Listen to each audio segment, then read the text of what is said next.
La novel·la Ara que estem junts explica la història de l'avi Josep, que durant la Guerra Civil Espanyola es veu obligat a fugir a França per evitar la repressió franquista. Ens introdueix a la vida dels seus descendents, en especial de la seva neta, que intenta conèixer i entendre el passat de la seva família. La història, que transcorre en 2 plans temporals, parla de la importància de la família, la memòria històrica i la capacitat de resistir, malgrat les dificultats. Suscríbete ya para más resúmenes. Un dels temes principals és la importància de mantenir viva la memòria del passat, especialment en contextos difícils com la Guerra Civil. El vincle entre l'avi Josep i la seva neta Sara representa l'amor familiar, que perdura més enllà del temps i les dificultats.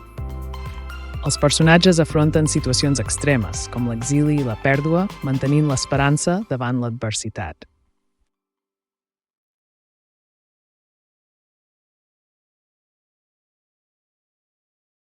El primer capítol narra la fugida de l'avi Josep cap a França, fugint de la repressió franquista. Es destaca la duresa del camí i la por constant.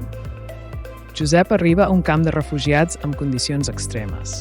La manca de menjar i tracte hostil són part de la seva nova realitat. Després de l'armistici, Josep torna a Espanya.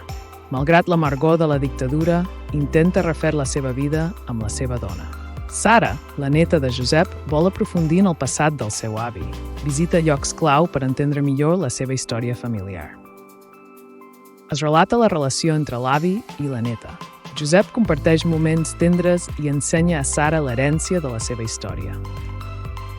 L'avi Josep declina físicament però deixa un missatge d'esperança. Sara reflexiona sobre la importància de mantenir la memòria viva. Josep és un home valent i lluitador que ha viscut l'experiència de la Guerra Civil i l'exili a França. Manté l'esperança malgrat les dificultats. Sara, la neta de Josep, vol comprendre el passat de la seva família. És una jove inquieta i reflexiva amb un gran sentit de les arrels. Roser, la dona de Josep, viu la guerra des d'Espanya, amb por constant pel seu marit. Representa la força de qui es queda enrere. Josep mai perd l'esperança i lluita per la seva família, tot i les penúries que equivaleix l'exili.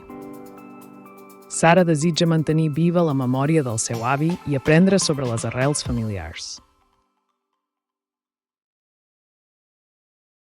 Els Pirineus són el lloc de la fugida del Josep, simbolitzant el dolor de l'exili i el sacrifici per sobreviure. Un testimoni del trànsit cap a la llibertat. El camp de refugiats de França representa la desesperança dels exiliats republicans. Mostra la manca de recursos i l'amuntegament que van patir molts refugiats.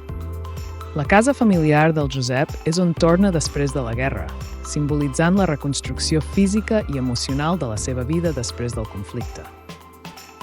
La ciutat natal de Sara és on busca el sentit del passat del seu avi. Un espai de recerca que revela la importància de la història familiar.